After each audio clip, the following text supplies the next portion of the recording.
guys! Welcome back to my YouTube channel. Sobrang tagal kong nakapag-vlog ulit and na-miss ko talagang mag-sit down video or sit down vlog. Guys, alam niyo na maraming mga ganap sa life kaya ngayon lang ulit ako nakapag-vlog. So, nakikita niyo naman siguro sa title kung ano yung pag-uusapan natin sa video na ito. So, kung familiar kayo guys sa mga sunscreen or gumagamit kayo ng sunscreen, sobrang makaka-relate kayo sa topic natin for today. Meron akong gustong i-share sa inyo which is yung Wild Beauty SPF 90. Ang dami nilang pinadala sa akin. Look. Super cute ng packaging niya. So, pink na pink.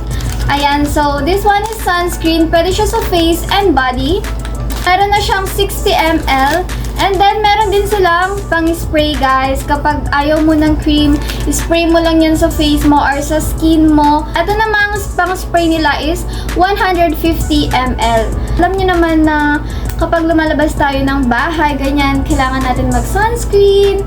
Ako kasi super in love talaga ako sa sunscreen. I mean, super sunscreen baby ako.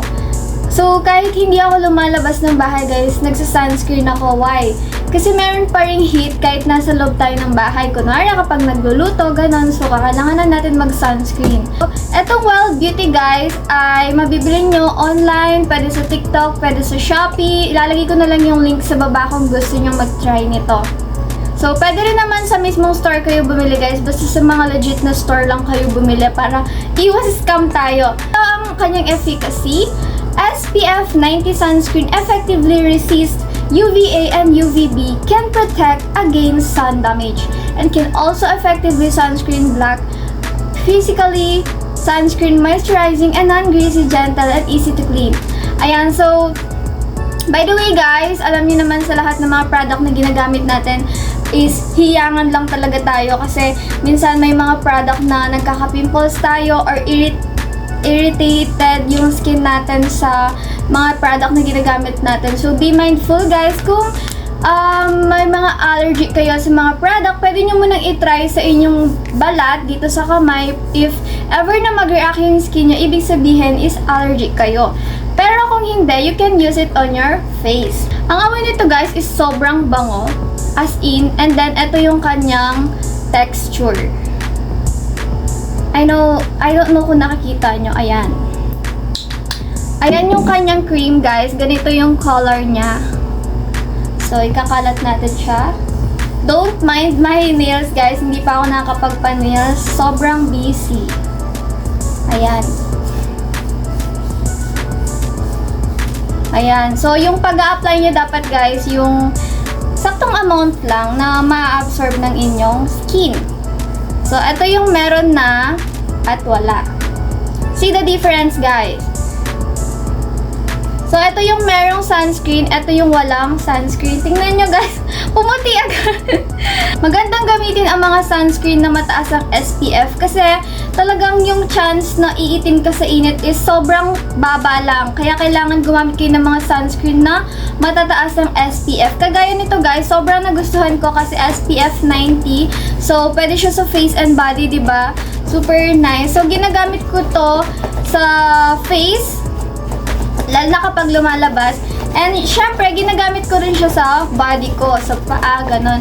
Para kung ayaw nyong umitim, diba? Kagaya nga ng sabi ko kanina, kahit hindi ako lumalabas ng bahay, nagsa-sunscreen talaga ako. Syempre, para ma-protect din yung ating skin. You can use it every morning, guys. Huwag na kayo maglalagay ng gabi kasi wala namang araw sa gabi. So, this sunscreen cream, refreshing sun, block, effective, whitening, smooth. So, this one is high protection, guys. Ito nga pala yung pang-spray naman nila. Sobrang cute din. Akala ko nung yung pang-spray ng hair. Pero ano pa rin pala to, sunscreen din pala to. Ganito siya, guys, kapag ni-spray mo siya. Ayan siya. Tapos, pwede mo siyang ikalat lang na ganito, diba? Kung nagmamadali ka, pwedeng gamitin mo na lang yung spray na sunscreen nila para mabilis. Kasi, spray mo lang yan sa face mo and then, ikakalat mo lang siya, lalo na kapag nagmamadali ka talagang umalis. Sobrang cute ng kanilang packaging, guys. Oh, as in, may mga ziplock pa talaga sila. Inuulit ko, guys, yung product na mga sinishare ko sa inyo is hiyangan lang. So, kung gusto nyo malaman kung allergic kayo dun sa product na yun, pwede nyo munang itry dito, or kung saang part ng balat nyo sa kamay nyo, pwedeng itry na kapag nag-react yung balat nyo, ibig sabihin mayroon kayong allergic. May mga product talaga na kapag first time mo siya gamitin, is magkaka-pimples ka, ganon, may irritate ka, which is okay lang yun kasi magre-react talaga siya. Ibig sabihin, merong side effect yung ginamit mo na product. So, make sure guys na legit yung mga binibili nating mga products sa online or sa mga store na pinagbibilhan natin kasi mahirap talaga kapag nakabili tayo ng fake, and syempre mas magdudulot pa yon ng pagkasira ng mga balat natin. So, i-make sure natin yan guys. And syempre, FDA approved, yun yung lagi kong sinasabi sa inyo, i-check nyong maigi sa mga Google online yung mga binibili natin na product. And importante din na mag-research kayo before nyo gamitin yung isang product guys, kasi hindi naman natin alam kung effective ba talaga sa'yo. Effective sa iba pero sa'yo hindi, diba? So sabi ko nga, hiyangan lang, hindi naman natin kailangan makiuso, kumbaga. Etong Wild Beauty na to is, for me, okay lang naman siya kasi nung una, nagka-pimples ako, which is, I think, normal lang kasi kapag gumagamit talaga ako ng first time na product is nagre-react talaga yung face ko guys, since sensitive skin talaga ako, pero nagagamit ko pa rin to sa body ko. Tsaka yung nagustuhan ko dito guys is nakaka-whiten din siya, I mean nakaka-light siya ng balat. Di na nakita kanina nung pinagganto ko, ayan o, effective pa rin, so maputi, I mean makikita mo agad yung difference niya sa walang Wild Beauty na sunscreen at saka sa meron. Tingnan nyo, mas maputi talaga yung dito sa kabilang hand ko. So, hindi siya sticky guys.